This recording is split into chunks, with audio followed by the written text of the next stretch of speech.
My name's Lauren. I'm 23. I'm involved in quite a lot of community youth organisations, predominantly the Round Table, so Youth Ministers Round Table of Young Territorians. I'm also involved with some youth mental health youth organisations. I'm really quite active in the youth community and really keen to get out messages about mental health and youth health. So.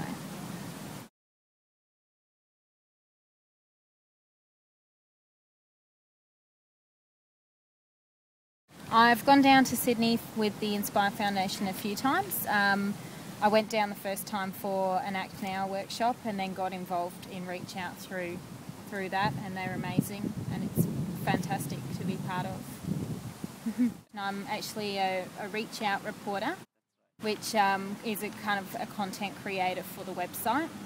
I'm also a youth ambassador for Reach Out. Okay, the biggest project I have been involved in has been the Skin Deep project.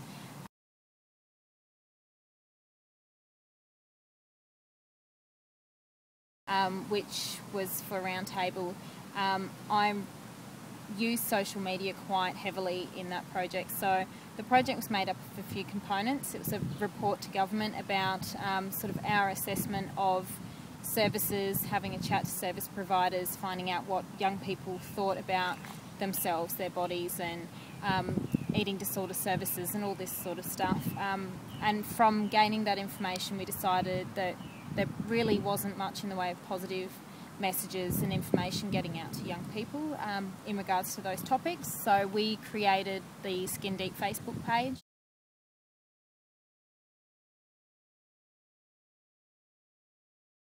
I find social media is probably the best medium for our project at the moment and for the Skin Deep message, primarily because it's the space where a lot of young people are.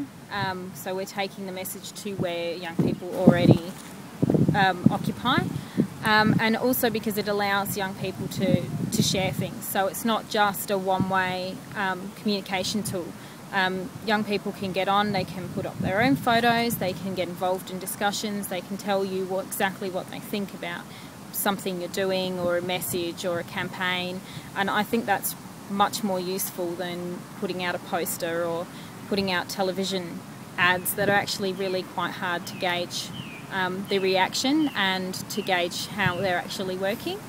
Probably the first centre health promotion that I think about is, I think social media is severely underutilised, particularly in the Northern Territory, to get across health messages and information, phone numbers and things like that. And it's really underutilised as a way to connect and engage young people. I think that a lot of youth organisations and just services in general are quite scared of social media and putting out the wrong thing or just not knowing how to use it, so they don't. And I think that's probably not a good thing. I also think there's a lot of services that use social media that don't see social media as part of their entire package, and I think that's just as bad as not using it.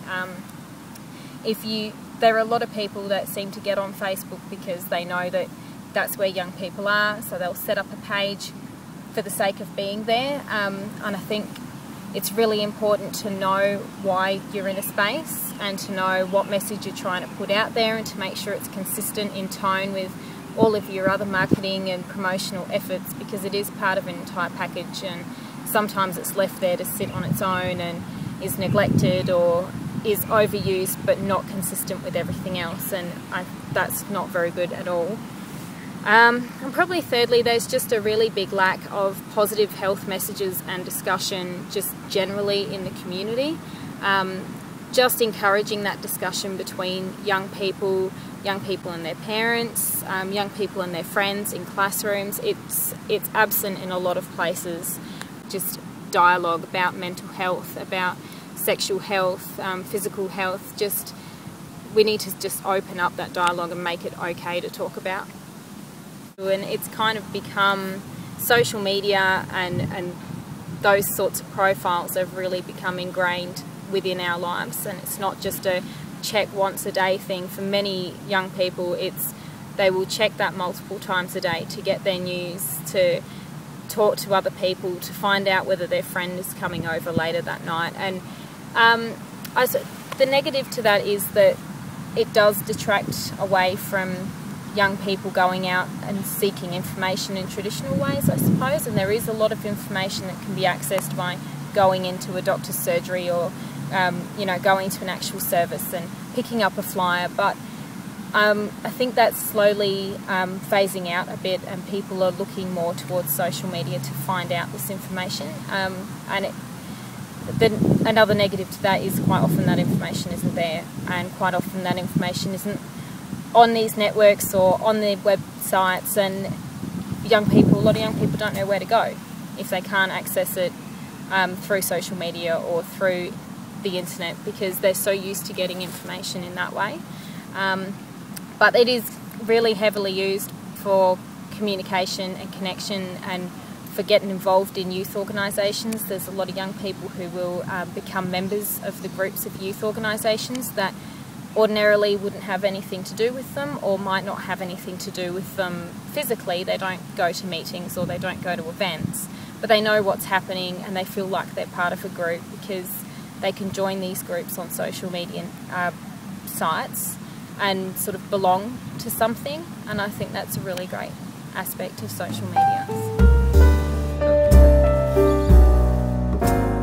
Always makes you feel like you should be out doing a bit more.